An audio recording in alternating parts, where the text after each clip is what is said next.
Good morning, everybody. It's Tuesday, February 20th. And boy, what a ton of news has happened since my last podcast on Thursday. Friday, we had the ruling on Trump's case there in New York. And I'm going to want to talk about that probably the first part of the show today. I was totally stunned. And I had talked before, maybe at the very beginning when I started doing my podcast in December, about We Build the Wall and how the Southern District of New York had come in and decided that Steve Bannon and Brian Colvage, they were bad people and stealing money from donators. And I explained all of that because I was on the board of advisors, and I never saw any wrongdoing. Of course, I wasn't privy to the books. I don't know any of that information, but I know the people involved, and I know what we were doing, and I know that I was involved when they started the GoFundMe, and that thing got so huge. GoFundMe didn't want to deal with it and didn't want to release the money because they kind of started it as a joke and said, $1 billion goal. And GoFundMe was like, well, you've only hit 25 million. We're not going to release the money to you. And so they went in and changed the whole format and the whole makeup of the organization and took it from a 501c3 to a 504. And what we had to do, and all of us who were on the board of advisors helped. We contacted all the donors and said, we didn't realize, we didn't say this to them, but Brian obviously didn't realize what a big hit this was going to be. And so he was really kind of unprepared for the amount of outpouring and support and people saying, yes, do it. So he knew it was going to take a lot of his time. And so when they switched it over to a 504, we contacted every single donor, either by text message, by email, by phone calls. And if we didn't get a response from them, then we contacted them 2 or 3 other times after that. There was an ongoing list that we kept going through, and we let them know this is now going to become a situation where there's going to be admin fees paid out of the money that you donate, because it's going to take a lot of time. Prep time, planning, meeting with property owners, meeting with fabricators. Just a ton of time went into the mile of wall that we built in Sunland Park, New Mexico, right there on the border with Texas, right outside of El Paso. So all of the donors that left their money said, yes, fine, we don't care. Take the money to pay yourselves. The rest, if anybody said, no, we don't want to leave our money in there, their money was refunded to them. And that's what they failed to allow any of the people that they accused of that organization. They failed to let them bring any of that information to the courts.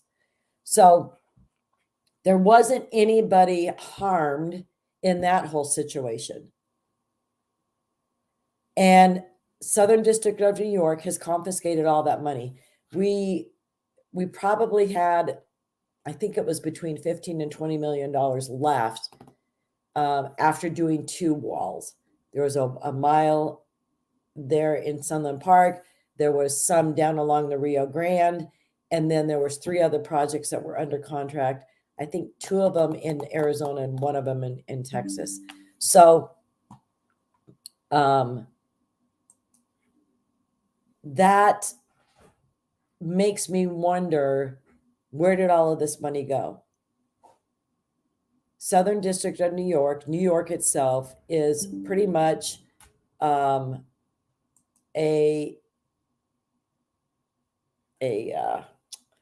bankrupt, but they got money issues because of all the illegals that are flooding there, because they're a sanctuary city and they are running low on funds. People who are moving out of New York, moving to more conservative areas, more affordable areas. So where did all that money go from Rebuild the Wall? Well, here we are again in another situation where President Trump was accused of overstating the value of his properties, getting loans and interest rates that were beneficial to him, and things that, according to Letitia James, things that a normal citizen wouldn't be able to get away with. There is no victims in this case. Again, the case against Trump. The banks all testified. They said they weren't harmed. They got all their money back. They would do business with him again. So who is the victim here? A victimless crime. Just like what happened with We Build the Wall. Victimless crimes. And Letitia James was asking for this god-awful amount. You know, all through her campaign and all of her statements, she was hell-bent on bankrupting Donald Trump is what she was after, getting rid of him, smearing his name, doing anything and everything she could do. She kept calling him an illegitimate president anyway. That's how she felt about him. And she could try and backpedal now and say that wasn't what she was running her campaign on. We got it all on video, honey. It's all there. We know that's what you were doing. So you have a victimless crime. You've got, let me see how much it is. So he's fined more than $350,000 or $350 million, $354 million in damages. The judgment totals over $450 million, and an amount which will continue to increase every single day because there's prejudgment interest. And Letitia says Donald Trump is finally facing accountability for his lying, cheating, and staggering fraud. Because no matter how big, rich, or powerful you think you are, no one is above the law. A tremendous victory for this state, this nation, and for everyone who believes that we all must play by the same rules, even former presidents. Well, isn't that interesting that we all need to play by the same rules? Because the Democrats aren't. None of the crimes that they commit are held accountable to the same standards that crimes that they accuse conservatives or Republicans of committing. So if we're all going to play by the same rules, then let's play by the same rules. But this is the second time that I know New York has had a victimless crime trial and had millions in, in Trump's case, it's hundreds and hundreds of millions of dollars. But in the We Build the Wall, it was probably between $15 and $20 million that they stole from Americans, people. And they did the very thing that they accused We Build the Wall of, stealing the money from the donors.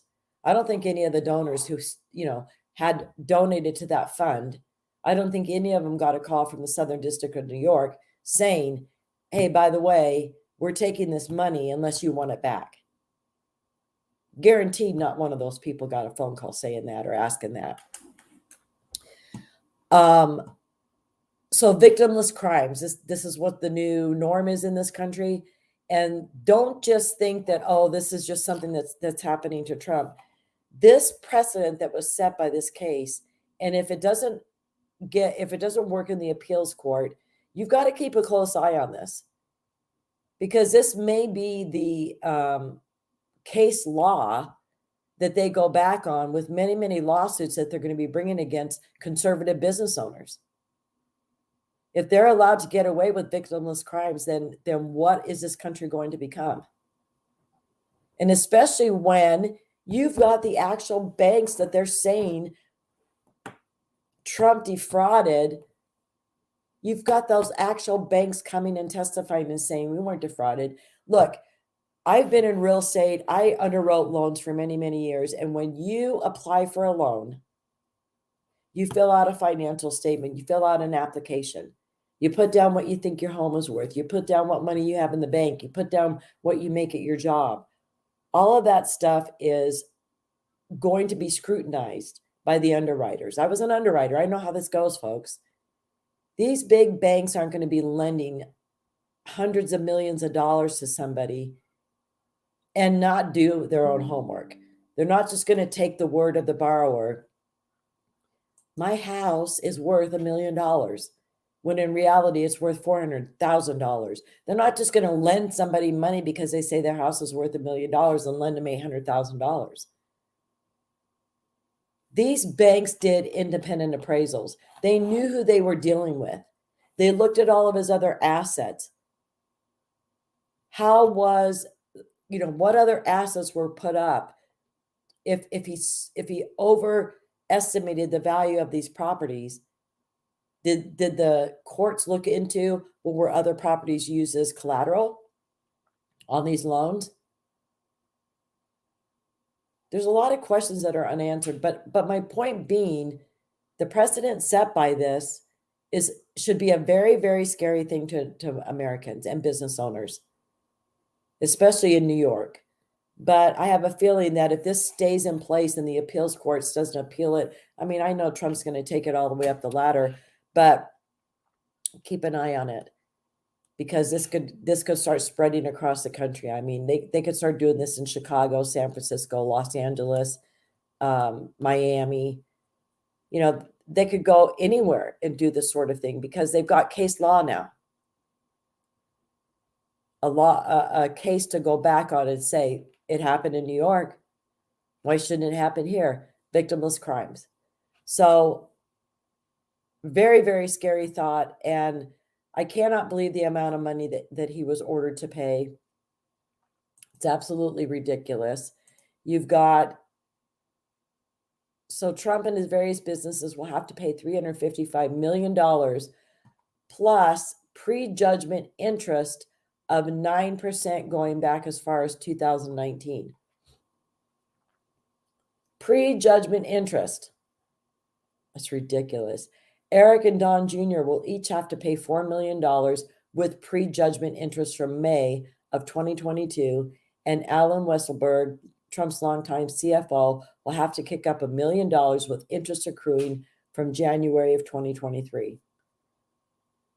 That is almost exactly the $370 million requested by Letitia James.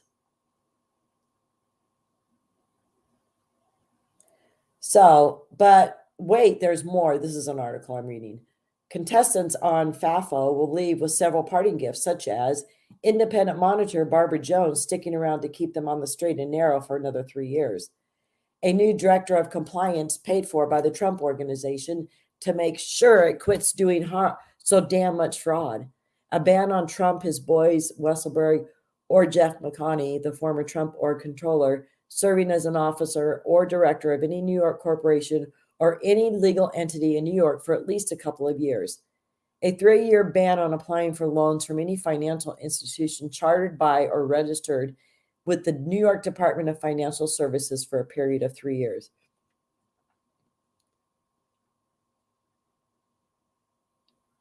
As the Daily Beast pointed out, that 9% interest, even compounded annually, is going to push this number over 400 million. And that meter will keep running during the pendency of any appeal. On top of this, Trump will have to front the cash himself, since the terms of the order would appear to bar him from seeking a bond from any New York lender. Unless we forget he's going to have to play the same game in federal court, I'll bet at a lower interest rate, to halt collections on the $83 million in the Carroll defamation case.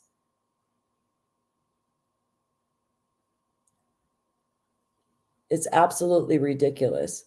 And to think that the Carroll case, $83 million awarded to a woman who, you had a couple trials, and one of them said he didn't rape her. And then the other one said, you're defaming her because you're going on TV and saying you didn't rape her.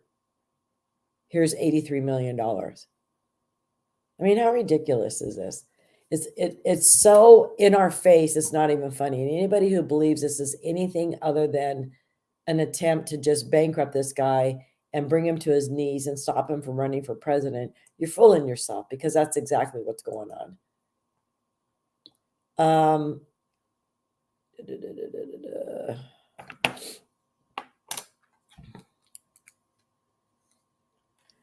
Letitia James is a piece of work.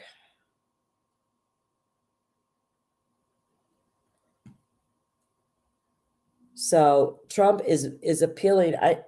I saw his attorney on the news this morning, and I think today is when they're filing the appeal.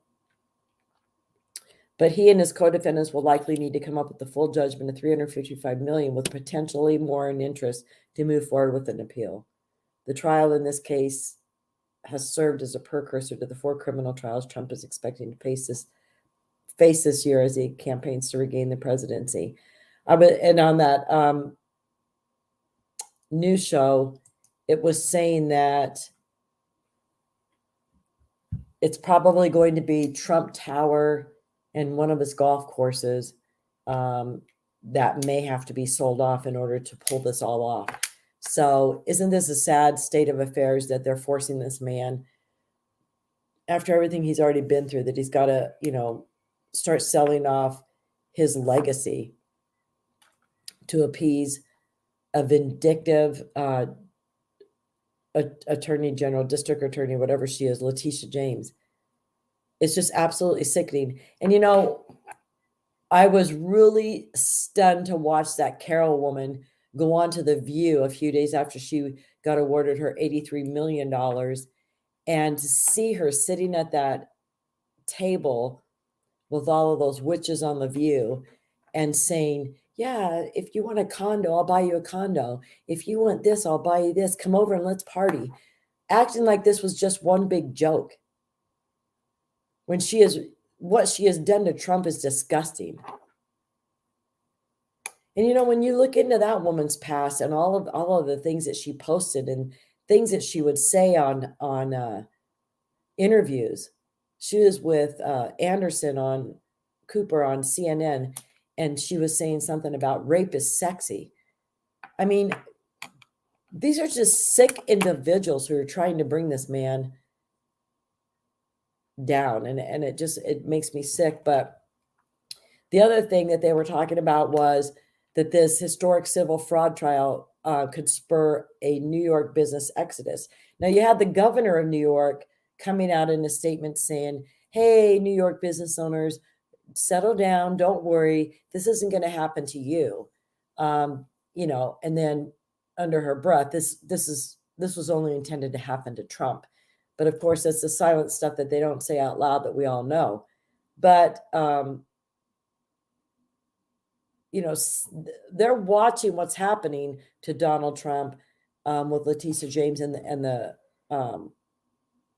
courts and stuff, and the over-the-top penalties issued by a state judge that could bankrupt Trump over relatively little. They know they could be next unless, of course, they get out of Gotham and fast. That's the word I'm getting from top executives at financial service firms who paid close attention to the Trump case because of its broad implications for their businesses. For years, they've eyed New York State Attorney General's office as a nuisance, its occupant using state laws like the Martin Act that give it wide latitude to prosecute financial crimes and some petty crimes for political advancement. Before he was known as Governor Sox, Eliot Spitzer was a much feared New York AG and the so-called sheriff of Wall Street, cracking down mostly on minor offenses that forced financial firms to fork over billions. James's power plays. James has taken Spitzer's method to more dangerous levels. Wall Street executives concede, but she has a well-earned reputation for using her bully pulpit for political gain.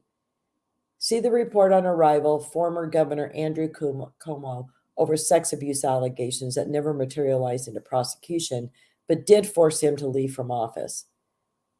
In Trump, James went further. She ran for office on the promise she would prosecute him because putting Trump in jail is supposed to be a top priority in a state where criminals and criminally insane rule the streets and businesses are leaving in droves, depleting the state's tax base. The bankers I speak with aren't particularly mega, far from it, but they can't believe James was able to turn around a nothing burger case into a $355 million judgment. If there's a crime, they tell me, it's that James wasn't disqualified for using her promise to get Trump as a selling point when she ran for office. He's a well-known blowhard, but fibbing on a loan application to a major bank that did its own due diligence on the loan that Trump made good on isn't exactly a capital offense. it's not just James causing so much heartburn for our business community and expediting plans to get out of town. The C-suiters also see the state's dicey politics, the leftists running for state legislator, and the ineffectual governor seemingly powerless to reverse laws that are making New York unlivable. So, and bank execs also fear the Soros-funded Alvin Bragg as a Manhattan district attorney who busts people like Daniel Penny for defending himself on the subway, and Trump for paying hush money to a porn star while their employees must dodge criminals on the way to work. It's embarrassing that this is what you have to put up with to do business here, one business leader told the Post. We look like idiots staying here. Yeah. This is exactly why Goldman Sachs is moving asset management jobs to Texas, hedge funds are bolting to Florida, and private equity titans like Blackstone's shifting operations to Miami. More than $2 trillion in assets from the companies leaving the city and state for somewhere that isn't here over the past 4+ years. Expect even more to leave because they see the cost of doing business and what's happening to Trump. So, the bankrupt New York and the money that they've been able to steal from We Build the Wall and the money that they're able to steal from Trump isn't going to be enough, because when you've got businesses who pay taxes and you've got residents and all those people that work for those businesses leaving, and you already have people leaving in droves anyway because of the crime rate and what's going on in New York City. So the tax base is going to be shrinking big time, and their costs are going up because they were such smarty pants, because it was such a good thing to make New York a sanctuary state. And now this is where a lot of the people coming over the border in southern Arizona, when the independent journalists are down there talking to them and saying, where are you going to go? The majority of them say New York. And then you've got this crime that's just absolutely running rampant there. I was just reading a couple articles that on Randall Island, and I've talked about Randall Island, New York, where they've set up a big illegal immigrant camp, housing area. Another cop's been beat up out there. The crime is just insane. But we've really got to start paying attention to how these cases and how little laws that are being passed, or you've really got to start opening your mind, reading between the lines, and understanding how this could have a trickle-down effect and affect you, your business, your family, your livelihood, how things are going to affect you. And you've really got to be so, so careful with who you are supporting in elections. I know I talk about this a lot, but your city, your county, your state, the sheriffs that you're putting into place, make sure that they're not of the sanctuary mindset, because even though you may live in an anti-sanctuary state, these sheriffs come into play and they immediately can make their counties sanctuary counties and not cooperate with ICE and turn over the illegal criminals who are committing crimes. That's exactly what happened in North Carolina. And they have a child rape epidemic going on in one big county, even though it's an anti-sanctuary state. You got to be really concerned about who you put into place. Find out who's running for district attorney and an attorney general. Make sure you do your homework and know who you're putting into place in your state, because you could put a loose cannon like Letitia James into place, and God knows what could start happening to businesses and individuals. It's a scary world we live in. January 6th taught us a lot, because it showed you the power that these people have to just do something to somebody because they decided that what you did is wrong and it's an insurrection and you're going to go to prison for 4 years without a trial until we decide what we're going to do with you. This is reality, folks. And then on the flip side of that, you've got all of these illegals who are coming across our borders and who are being handed the life of luxury. They were talking to, I think I've got some video. Maybe I'll be able to share it with you.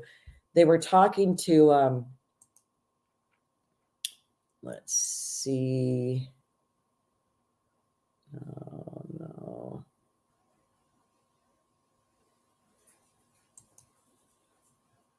Here.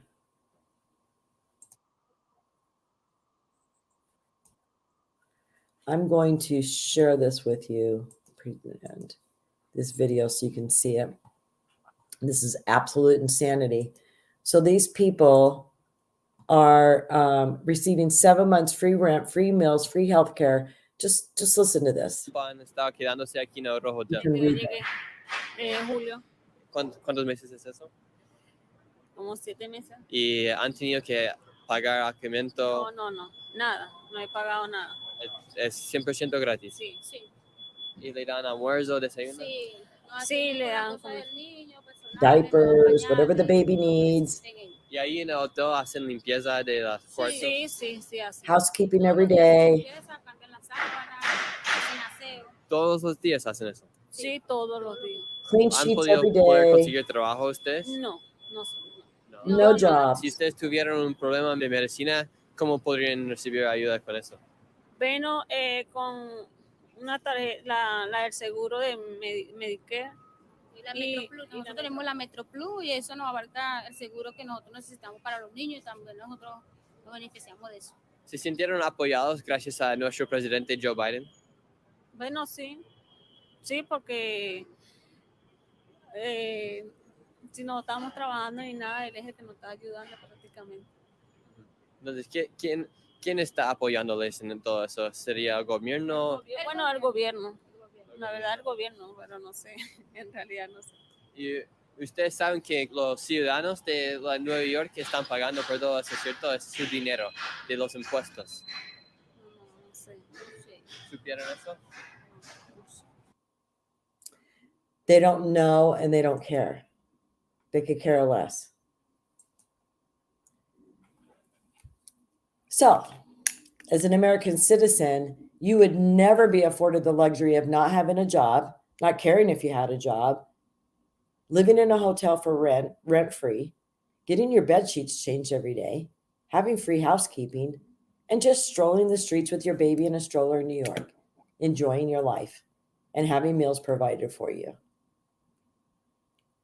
I was reading an article where they were providing, I think the cost was like $12 for breakfast every day. This was per illegal. $12 for breakfast, like $14 for lunch, and like $17 for dinner. That's what they were paying to feed these people. Insanity. Absolute insanity. And how many needy Americans do you know? How many homeless veterans do we have sleeping out on the streets who have gone and fight to protect our freedoms? And they're tossed away like garbage as they bring anybody and everybody across our borders and say, come on, we're going to give you a hotel room. We're going to give you free housekeeping. We're going to give you free medical. We're going to make sure that you're fed. We're going to get you diapers for the baby, formula that you need for the baby, anything you need. Just come to the concierge desk and tell us, and we'll make sure that we get it for you. What veteran do you know that has that sort of benefit in the United States? They're lucky if they can even get an appointment at the VA hospital or scheduled surgery or the medication that they need. This is horrific what's going on. And those two little freaking pipsqueak girls come over here and they're just strolling down the streets of New York like, oh yeah, everything's for free. And when he tells them, do you know who's paying for this? It's the New York taxpayers. They're like, oh, now they're going to shut up. They're going to quit telling everything that they get for free. Oh,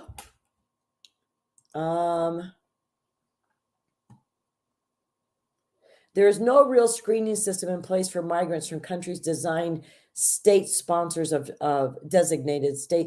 of terror. Who does CBP, the Border Patrol, call to vet migrants from places such as Syria or Afghanistan? The Taliban? Is that who they call?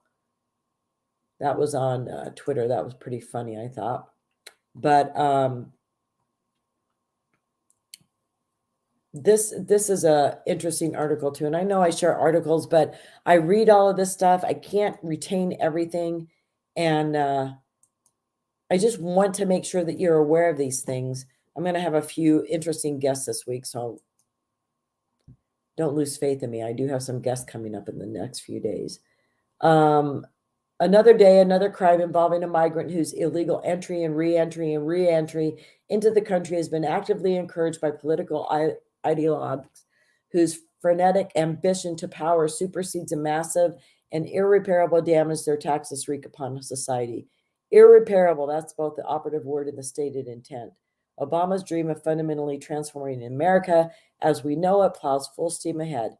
Hence, the following incidents numb us into morbid resignation. An illegal immigrant, 5-time deportee from Nicaragua, viciously beat and raped a developmentally disabled woman in Ohio. Prior to this, he had been arrested multiple times in the United States on charges of DUI, driving without a license, disorderly intoxication, false imprisonment, and sexual battery.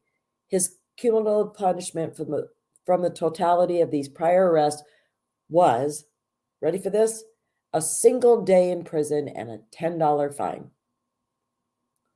A Palestinian asylum seeker in New York stole a pro-Israel banner from the yard of a tax-paying American citizen and then beat that citizen while yelling anti-Semitic slurs when he tried to intervene.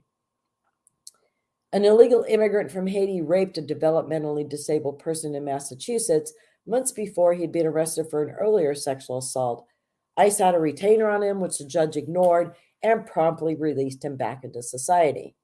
An illegal immigrant from Mexico spent the better part of a decade in Tennessee drugging boys as young as 9 before raping them and videotaping the assaults. He lived here illegally for 2 decades and had multiple arrests. A student from Egypt overstayed his visa after dropping out, going on to stab a rabbi and father of 12 outside a Jewish school in Boston. The Egyptian had previously been charged with battery and held in a mental hospital, but not deported.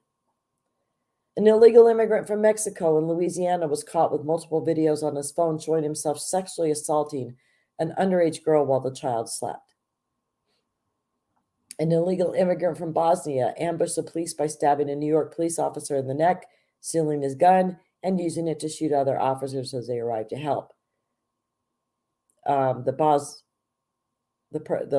They sympathized with a known international terrorist group with certain fundamentalist religious views. During the attack, the Bosnian repeatedly screamed a 2-word, 5-syllable foreign phrase used to praise his particular religion's deity, a phrase that's often screamed by such sympathizers when carrying out massacres against the infidel. Can you guess the phrase? I bet you can. If you're wondering why I didn't name these feral cretins, it's because their names aren't worth the print. I agree with them. That's why I never talk about my son's. I never give my son's killer's name out because I just think he doesn't. Even though he died in his vehicle burst into flames. I don't think that his name needs to come out of my mouth. The only name that needs to come out of my mouth is my son's, because I honor him and treasure him and think about him. But so I'm glad that guy didn't put those people's names down. It's just like these people who do these mass shootings. They've seen how the media glorifies them, and of course, puts their name over and over and over and over. I don't think their name needs to be out there. I mean, we need to know who they are, but we don't need to keep putting that out and putting that out and putting that out and making people think that these criminals and these mass shooters and these insane people are heroes or somebody that anybody should look up to. Not in any way do I think that their names should be in print over and over and over. So another thing that's going on back east is,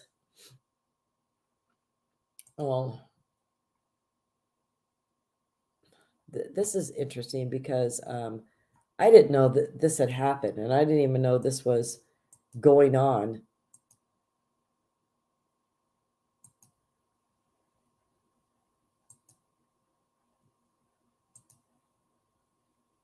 Eritrean gangs clash in a 10-hour riot during cultural celebration, attack police officers and set a tractor trailer on fire in North Carolina. This was February 18th. I think it was Saturday night, yeah. So they arrested 8 African Eritrean migrants on charges including riot and assault during a cultural festival in Charlotte. The riot was sparked in a clash between rival gangs, which resulted in a standoff lasting more than 10 hours.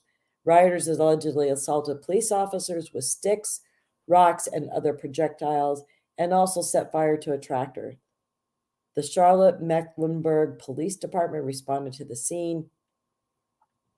I mean, if you don't think we're going to see more of this, you got another thing coming, because this is going to keep happening. More and more and more and more. This story was unbelievable to me. So an Amazon driver fends off an attack from a drunk, naked New York City migrant and ends up in cuffs. So a big Amazon driver said he had to slam a naked and drunk migrant in the head with a snowball to keep the deranged asylum seeker from making off with his packages, only to find himself in handcuffs. The migrant, identified police sources as whatever, was allegedly stumbling drunk and clutching a beer bottle when the Amazon driver said he caught him red-handed trying to make off with the packages he was delivering in Clinton Hill on Sunday. That's when things got out of hand. I was unloading my stuff and a guy, he was like a pervert. He had his penis out, the driver said, and that he only identified himself as Abu. He's in the corner of the street doing things to himself, and I told him, hey, what are you doing? And he went off. He went into my van where all my mail and everything was at, and I pushed him away, and he ran towards me like he was going to aggressively hit me. I had to really protect myself. And so I did what I looked. So what I did was I looked towards the floor and saw a big snow pile. I picked up a piece and socked him with it, and he went down on his butt. He spotted some cops nearby and ran to them for help, a no-brainer move that somehow backfired. The illegal, Sanchez, was telling the cops that I punched him in the face. I told them there was cameras around and you could probably find something. And they said there were no cameras. And after a while, it turned out into a he said, she said. And so he was cuffed, and then they finally let the driver go. And the illegal, who lives in a shelter just blocks away, was charged with petty larceny and public lewdness. And he was released without bail in court on Monday, yesterday. So you can't even defend yourself against these illegals now without getting yourself put in cuffs, because, of course, Americans are now considered guilty unless you can prove yourself innocent, is basically what's going on with our legal system anymore. But so how is this illegal in a shelter in New York? Number one, where does he have the money to go out and buy booze? Number two, why is he allowed back into the shelter if he is drunk? And number three, why are they just allowing them out to roam the streets? They should have them going to places to look for jobs. They should have job centers set up, people coming to them to have them fill out applications, keeping these people busy during the day so that they're not out roaming the streets, drinking booze, attacking Amazon drivers, stealing flags off of people's property, walking down the street with your baby in a stroller, giving interviews and bragging about all the free stuff that you're being given by coming to America. And you've got this was pretty sad. This was really sad. An illegal is accused of killing a loving Wisconsin father of 3 daughters. So this illegal was drunk and ran into Stephen Nashholm, a husband and father of 3 daughters, in Russ County, Wisconsin in late January. And the illegal's being charged with drunk driving and felony homicide. So he was driving drunk and he crashed into Nashholm, who was driving a semi-truck. He is an illegal from Mexico, and he crossed the southern border a few years ago before making it to Wisconsin. And he should have been deported to Mexico by ICE agents when he was first convicted in Wisconsin of drunk driving in early 2023. There you go. He remains at Rusk County Jail, and ICE agent have placed a detainer on him so that if he is released at any time, he will be transferred to their custody. Yeah, and we'll see if that happens. Because unfortunately, so many law enforcement agencies across the country are no longer cooperating with ICE. And so these illegal criminals are just released right back out into society. Regardless of the fact if they've raped a child, if they've raped a disabled person, if they've killed somebody for drunk driving and they've been arrested before for drunk driving, they're going to just release them back out onto our streets. Because these are good people.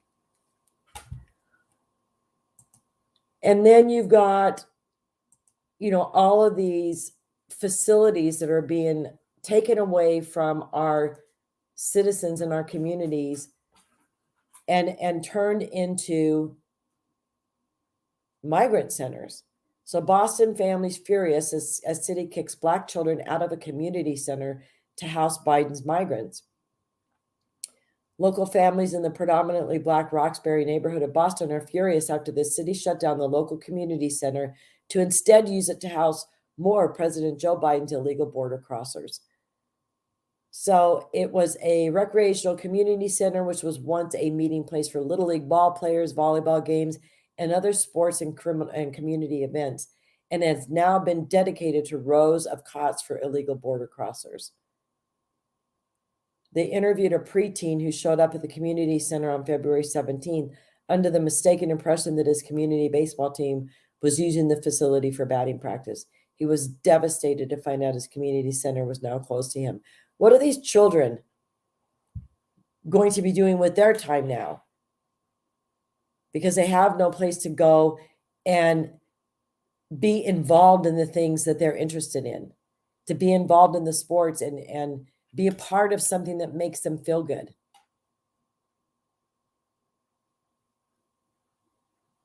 It's hard. What his father said, it's hard. I didn't know the immigrants were inside. It's okay to help, but I don't think that's a place to do it because kids and families go and enjoy this place.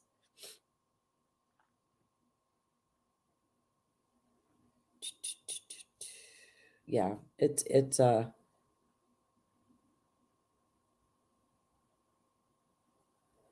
the neighborhood feels that they're being given the short shrift as the city favors Biden's flood of illegal aliens.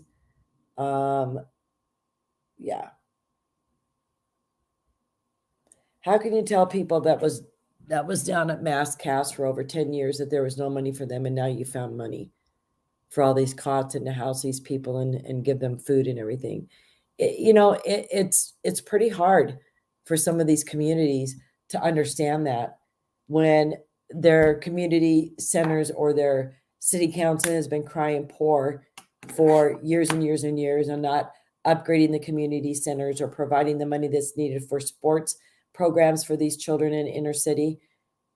When they've been crying poor all this time, and then they see them bringing these illegals in and bringing all these cots, these blankets, all this stuff in there, and then providing them 3 square meals a day. Yeah, it's pretty hard for these community members to swallow that, to put up with it and not feel like they're slighted. It's pretty hard for every American right now to get up and go to work knowing it's tax season. We're having to file our taxes. Refunds are down almost 36% from what they normally are.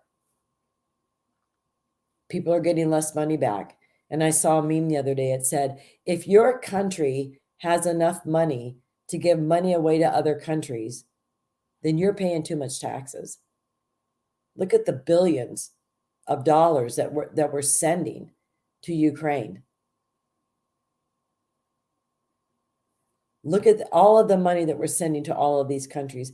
Heck, the majority of these countries where these people are coming for, I guarantee you they're getting foreign aid from the United States. The list is long and deep. of the countries that get foreign aid from the United States. And then on top of it, these people who come here, if, unlike those two little pipsqueak girls who just want to have babies and walk the streets of New York, instead of going out and trying to find themselves a job, because, you know, the New York taxpayers are just going to provide them with a hotel room and room service and medical and food for the rest of their lives. If they get a job, then probably more than 50% of their pay is going to their families in their home countries. So that's leaving our economy on top of it.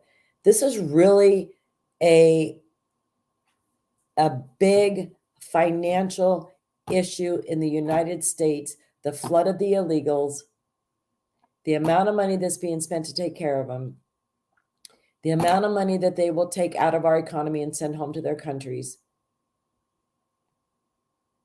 the amount of money that the United States hands over to the United Nations, and they in turn give that in debit cards to people so that they're able to make it to the United States.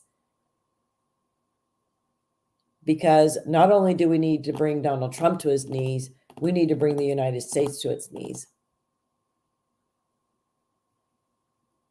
This is really a scary time, and I cannot stress how important it is that you really, really, really vote the right people into place in your communities, in where you live, in your states, in your cities. This was another thing that I had seen on Twitter last night. It says it's kind of weird when these refugees show up, not only from a terrorist country, but wearing fairly expensive, not quite Patagucci, but close, gear commonly worn by American military, particularly in the counterterrorism field. What a crazy coincidence. It is, folks. Well, and if we think we're anything other than being taken advantage of, stop this video. These people, I'm going to show you this next video. This is the last thing I'm going to be sharing with you. But Bill Maloogian there on Fox News.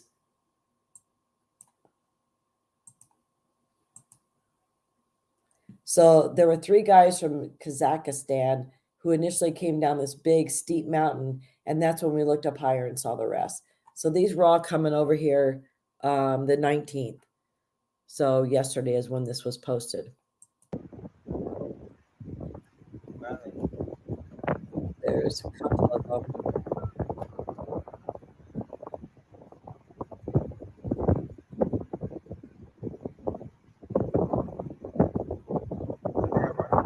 There's 2 of them.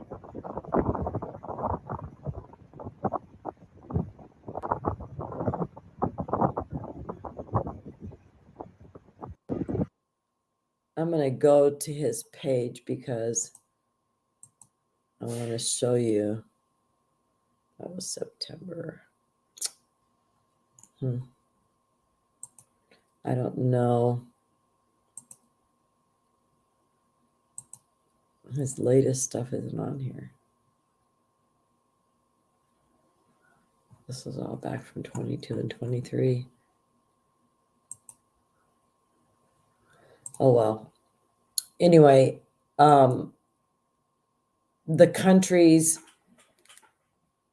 that are showing up here in Acumba, California, and also in southern Arizona, the Chinese have just really taken off, and there's a ton of them coming over in Acumba, California, and it makes you just wonder why. And you know, they sell them these packages to bring them over here, and it's between $15,000 and $25,000, $30,000 that they charge the Chinese.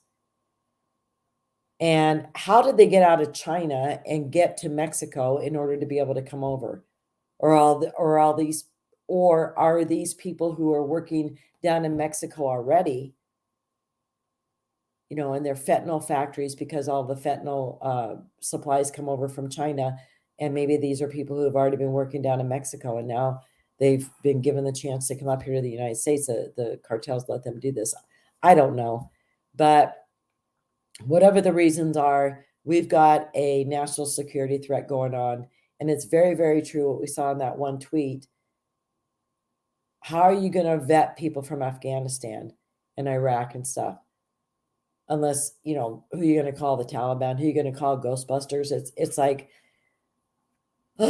I'm just very, very worried. But anyway, I am going to let everybody go. It's the end of my hour. And hopefully the guests that I'm trying to get on tomorrow will be able to be on my show tomorrow. And it'll be, I'm not going to announce a name in case they don't show up. But I hope you have a good rest of your evening. And stay tuned tomorrow. We'll have some more interesting information.